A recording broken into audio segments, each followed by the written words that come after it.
Hi, hello, and welcome to this live session where we are going to speak about hypervigilance and hyper-rationality and how is this affecting your career as a teacher. So, as you know, I go live as part of this Teacher Mindset Meta series every other Wednesday.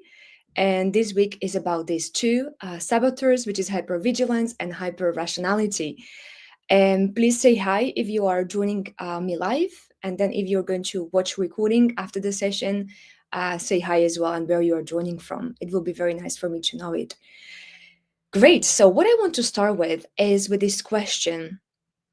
Are we really aware of how we are sabotaging ourselves every day? And that was the question I was asked by somebody else. And I didn't quite understand it, what it means by self-sabotaging, really. And apparently, we self sabotage ourselves when we stay in a negative emotion for longer than 1 second. So, when we dwell and when we just sit with our emotions, or not sit with our emotions, but when we are in that negative emotion for longer than 1 second, we are self sabotaging ourselves. And I was kind of like scared and panicking, like, wow, really? So, I do a lot of self sabotage then. I was thinking to myself. And actually, what is this about? The topic of today, just today will be more specific about two specific saboteurs, but basically saboteur is this inner voice or inner thoughts or mental patterns that we have that are holding us back from achieving what we really want. And the maybe the saddest thing is that we don't even know about it because it's automatically happening in our mind as our brains function is to help us survive. So by us self-sabotaging ourselves, our brain justifies it as like, oh, I'm helping you survive. And the reason why our brain is saying that is because these saboteurs are born or developed when we are children.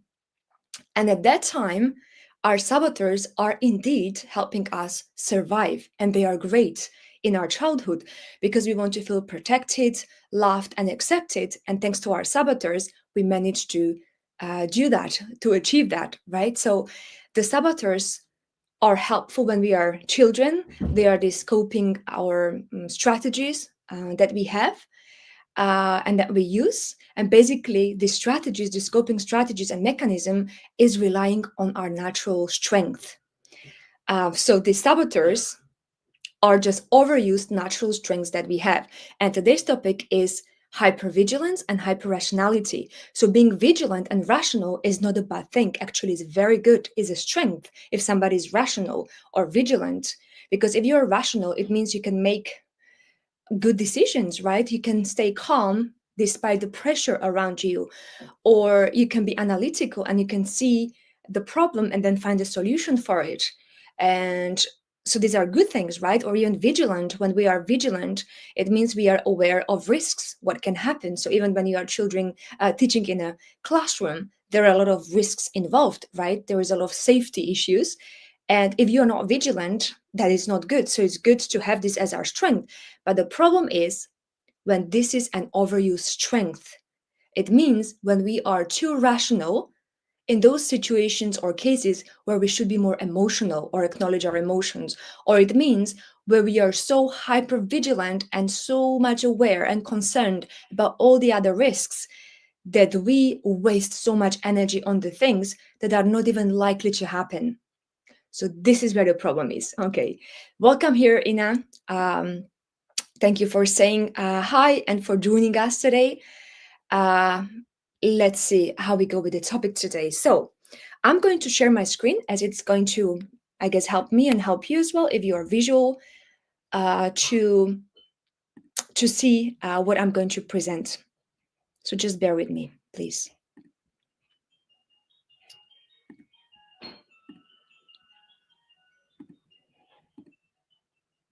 And please let me know if you can see my screen so that I can present everything in a clear way. Just let me know, yes, I can see your screen. And maybe let me know what attracted you to this topic, hypervigilance and hyperrationality. How is this affecting your teaching career as well? Okay, so how does it impact our teaching? Now, just a little kind of like a revision again. What is a saboteur? So the saboteur is this negative voice or self sabotaging thought or behavior in our mind that holds us back from achieving what we want to achieve. Okay. And we already spoke about, or kind of like touched on, these 10 saboteurs. So it's judge, stickler, controller, hyperachiever, hyper rational, hyper vigilant, pleaser, avoider, victim, and restless. These are all the 10 saboteurs. And all of us have like at least judge. All of us have the judge saboteur, and then the others, it depends which ones we developed. So not all of us have tendencies of all the saboteurs, but it's very likely many of us have at least like two top saboteurs apart from the judge, which is the main saboteur, and then all the other are accomplice saboteurs. And today in this session, we are just going to focus on these two: hyper-rational and hyper-vigilant. So starting with hyper-rational, I want to ask you a question. What do you know about this saboteur? What do you know about this saboteur based on your experience, your previous knowledge, and everything? What is the first thing that comes to your mind when people say hyper-rational? What is it?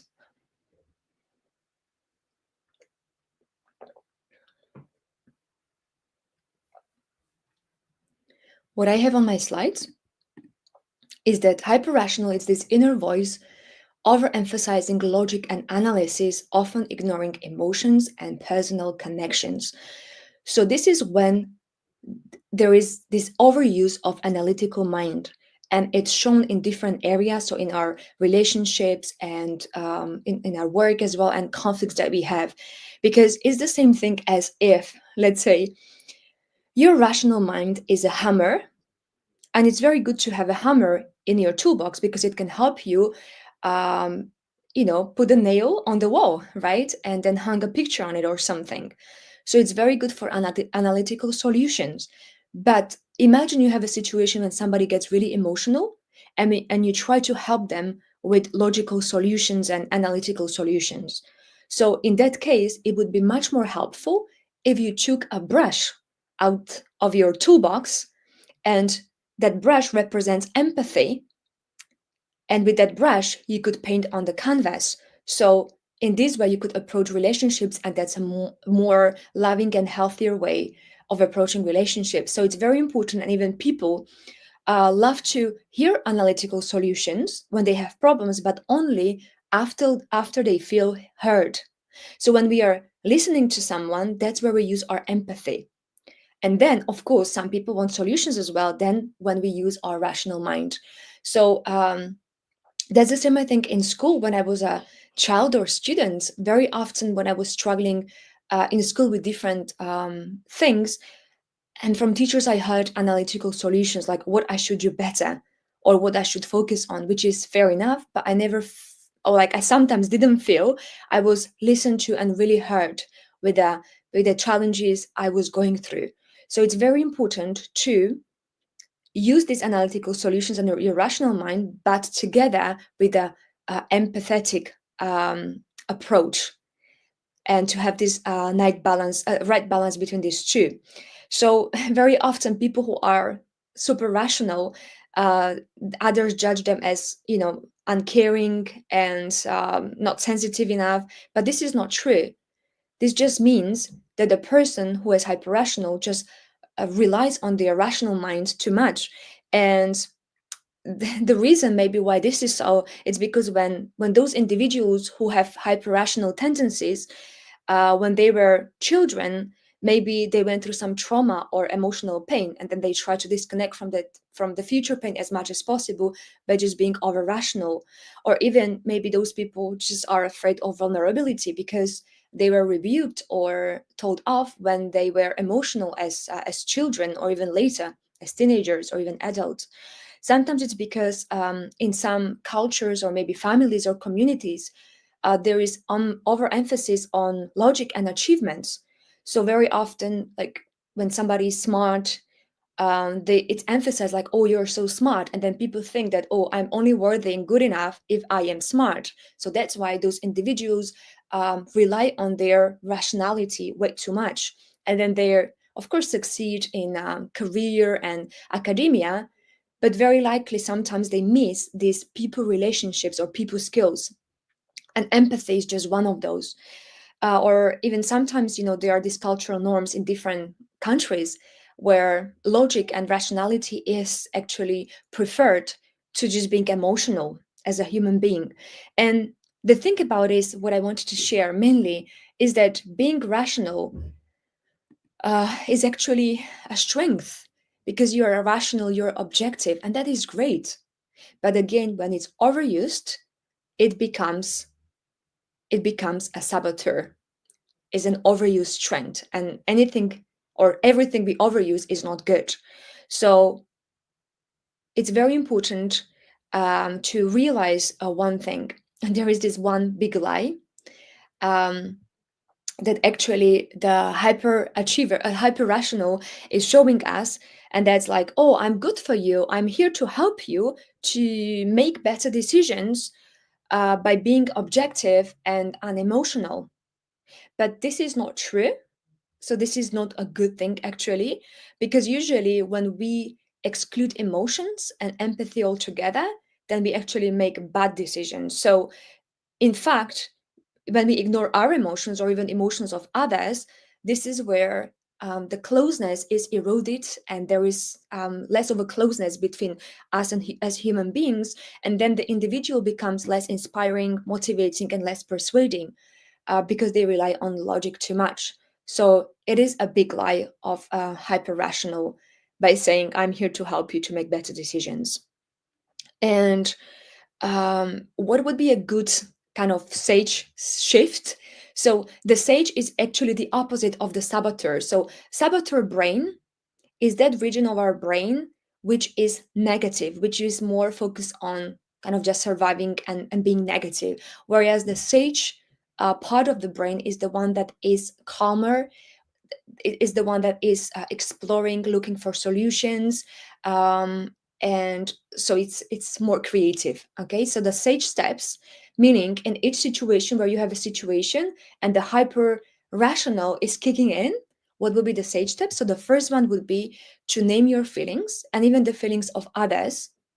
And there are different feelings, I don't know how many, but we have a lot of feelings, kind of the names for feelings or terms for feelings, but the basic six are happiness, sadness, fear, disgust, anger, and surprise. So for those people who have tendencies to be hyper rational, it's very good to just go around and name your feelings. Like when you feel a certain way, just to name it, or even when you see people feeling certain way, just have this kind of game or exercise to name people's feelings. And then second thing is to feel them. So name them is one thing, to label something, so that you learn the basic, kind of like you learn what feelings you can actually even have, and then to feel them, which is very important. And of course, every time when you feel them, you need to celebrate, and then it's going to be a more balanced approach.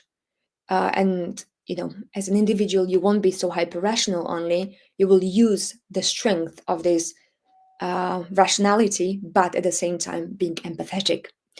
Let me see if there are any comments.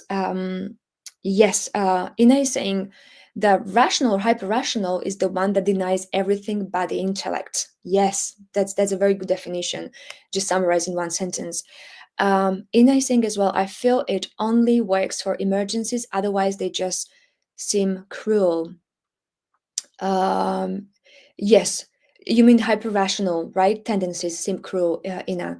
So again, as I said, like being rational is actually amazing, because some people can be rational and they can make kind of like informed based decisions. So that is a strength. That's a good thing. But when we are being hyper rational, it means when we use rational strengths in situations when you should use more of empathy and other skills, which are more like people skills. So that's where the problem is. But otherwise, being rational, it's amazing. And exactly, so when there is an emergency, the person who is rational can stay calm under the pressure as well, which sometimes maybe to individuals who are too emotional is maybe not easy for those. Okay, so if you have any questions, just ask. Otherwise, we are going to continue with the next one, which is hyper vigilant. any questions, or anybody who just joined us now, if you can just say hi, where you're joining us from, how is your day, and maybe what kind of as part of this topic interests you. Okay, good. So let me just continue with the next slide, which is about hypervigilance. So maybe you can type in what is the first association, or in your eyes, what does hypervigilant represent? What does it represent? When you hear hypervigilant, what is the first association that you have?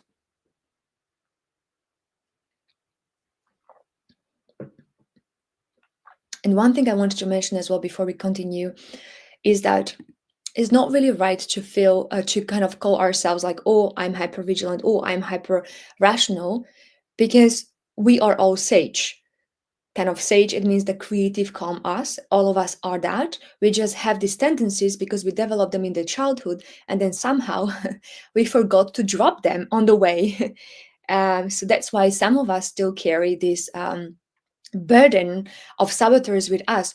And I've just heard an analogy of somebody else explaining this is like when you break your leg and you have to wear a cast, right, on your leg. And then you wear that cast for not just for like 1 month, 2 months, 6 months, whatever time it takes for your leg to get healed, but you wear it for 10 years, 20, 30, 40, 50 years. That would be ridiculous.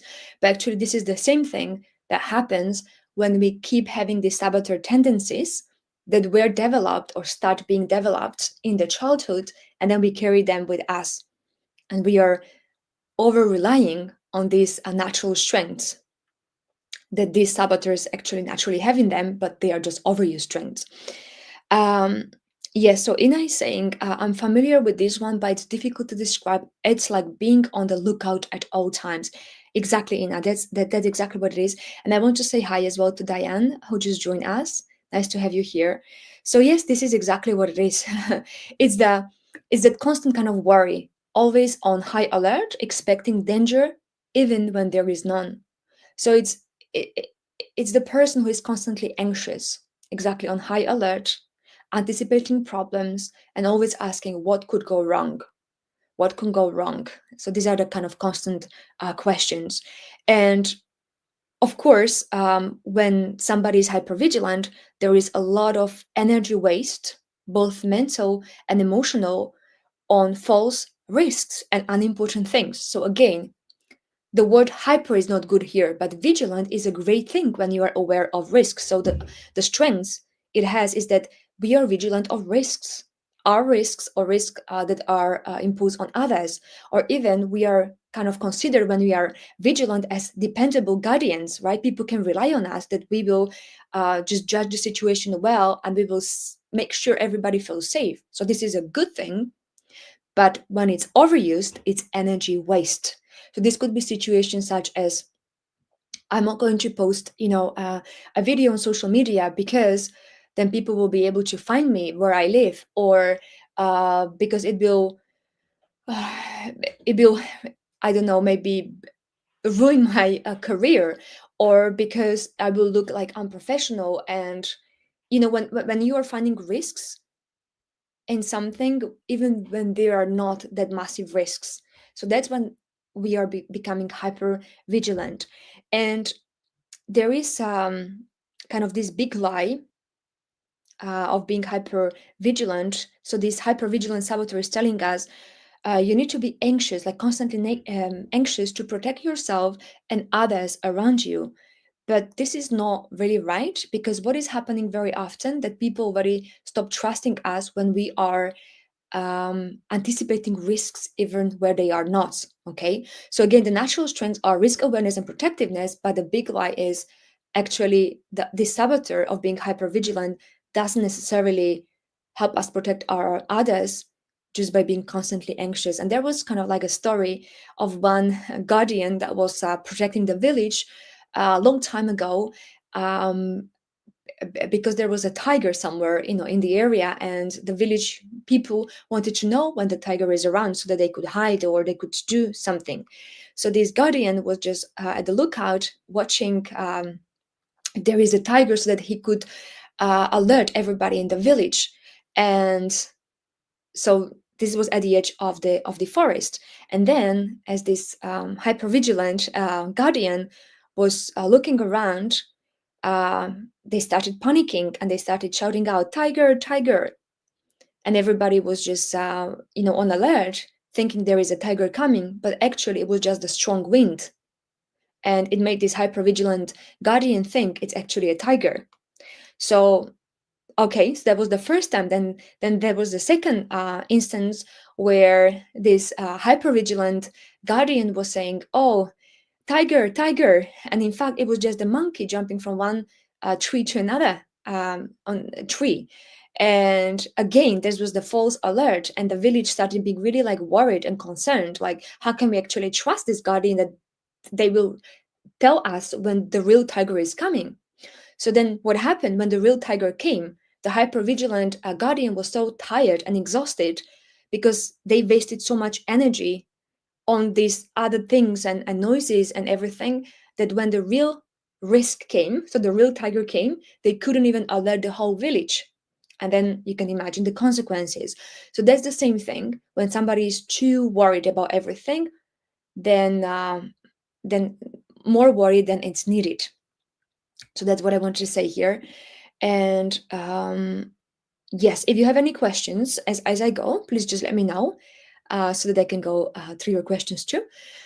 So the question would be then, what would be the shift to sage? Meaning, how can we more balanced, and how can we just extract the strengths from this and not overuse the strengths?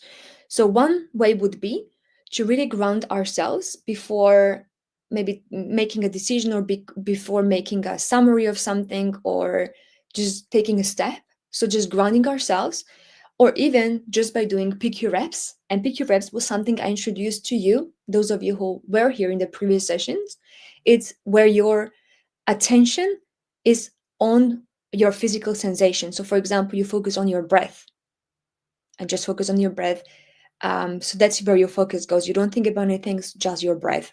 Or even another one is you just focus, you close your eyes and focus on the sounds around you. And this is how you practice shifting from this saboteur brain, this hyper-vigilant brain that is concerned and anxious about everything, to the calmer brain, or part of the brain, which is more grounded and more calm.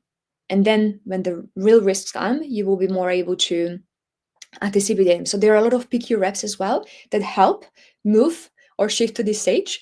But very important thing to realize is this vigilance grid. So, there is this likelihood and control. So sometimes the likelihood can be low or high of something happening.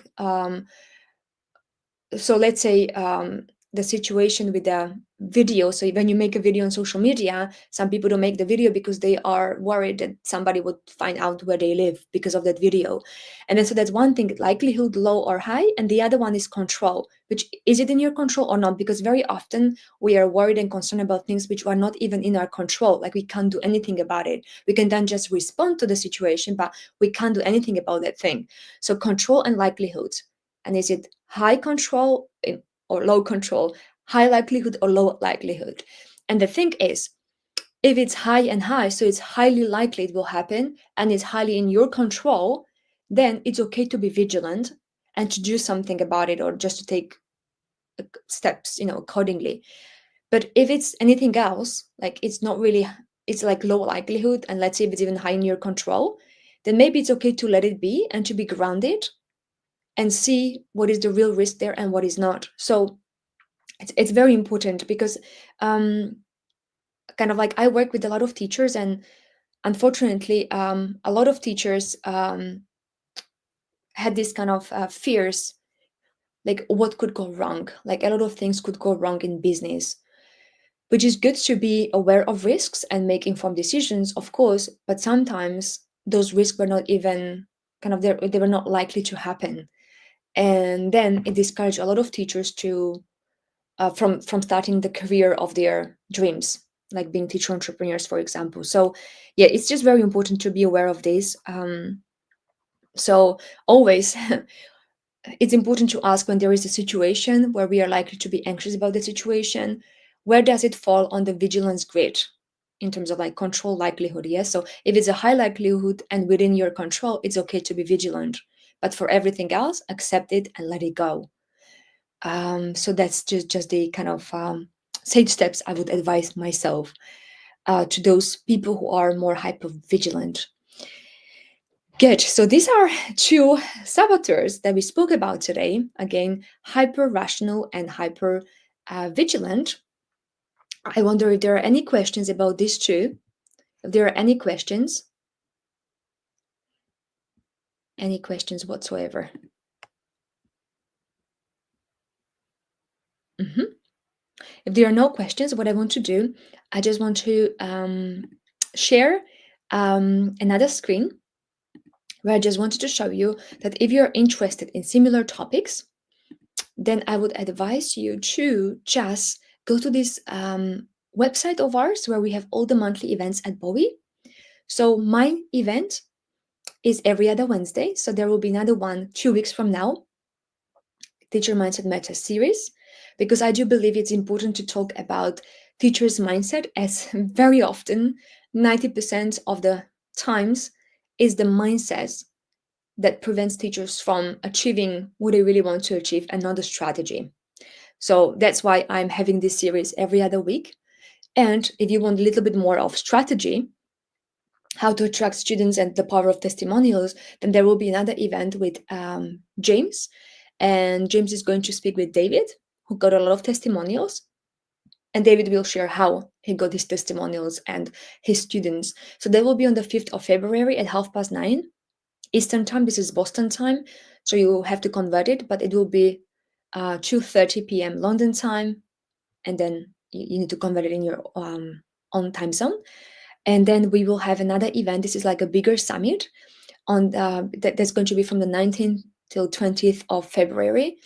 It's called Teacher Success Online Summit. And there will be as well a lot of strategy, how you can start your online teaching business, and then how can you develop it and stay consistent with your teaching business. So there will be a bit from a little bit for everyone to learn. So I'm just going to share this a link if you want to register for any of this. So it's for free. These are all the free events that we have on this website, and I will share them with you. If you want to attend these events, you will just have to click on it. Okay, so that should be already shared. Let me know if you have any questions about anything I have said so far, like the hyperachiever, hyper-rational, hyper-vigilant, or saboteur in general, or sabotaging, or any of these topics. Or even if you have any ideas, like what kind of topics you would like to hear more about in the future, just let me know. Because what I usually do, I listen to everybody who is suggesting, and then I implement it, those topics, because I would love to speak about things that matters the most to you. And also about this topic that I spoke about today, if you're interested in knowing more and actually working on not just these two saboteurs that I spoke about, but and let me just share again a different screen so that I can explain it better.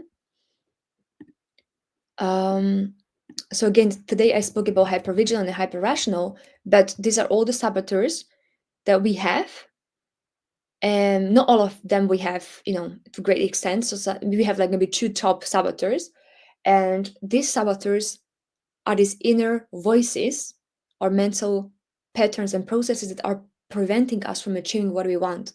So if we work on it, if we learn how to weaken these saboteurs and empower or increase our sage powers, the creative powers, we are going to do much better with everything in our lives, not just professionally, but as human beings in our relationship and in our well-being as well. And if you're interested in this, just let me know now, maybe here, or even reach out to me, because I do have different programs on these topics where I guide teachers through this saboteur discovery They discover what saboteurs they have, then they work on their saboteurs, and they feel much more empowered and, most importantly, happier in their lives because they are more responding from this sage mode than the saboteur mode. Okay, let me just see any questions. So, Diane has a question about conditions outside of our control impact and trigger the hyper vigilance. Definitely, I agree with you.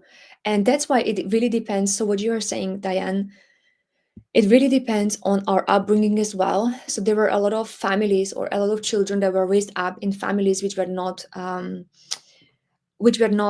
how to say it, very stable. Okay, and there was a lot of emotional pain, trauma, childhood instability, they were trying to survive in hostile environments, lack of trust in others. So there are different situations that happen in their childhood, and that's why many children develop this as their saboteur, just to be alert of like what could go wrong. Like, I can't trust other people around me, I have to constantly worry.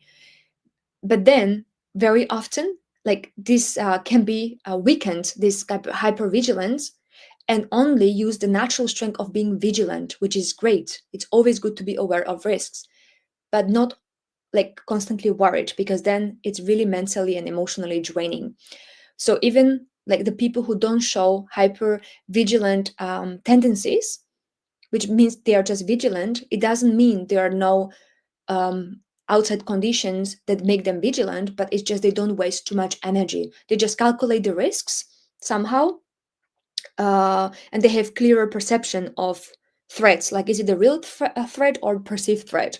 Whereas hypervigilant people with hypervigilance see kind of tendencies, they think everything is a real threat, even though very often is a perceived threat, just perceived by them. But yes, it's a very good comment. And Ina is saying, are we going to speak about all the saboteurs eventually? So actually, Ina, good question. I don't know, I think you were here in the previous sessions. We already spoke about all of them until hypervigilant. So judge, stickler, controller, hyperachiever, we already spoke about them. Well, I introduced you to these saboteurs. We didn't speak like in details, that this is what I usually do in my programs when we work on these saboteurs with other teachers. But yes, we definitely already discussed these first 6 saboteurs. We are going to discuss pleaser, avoider, victim, and restless in the future sessions. So in the next session, it's going to be pleaser and avoider. And pleaser is this person, someone who constantly wants everybody to be happy around them. And what they want in return is to feel loved.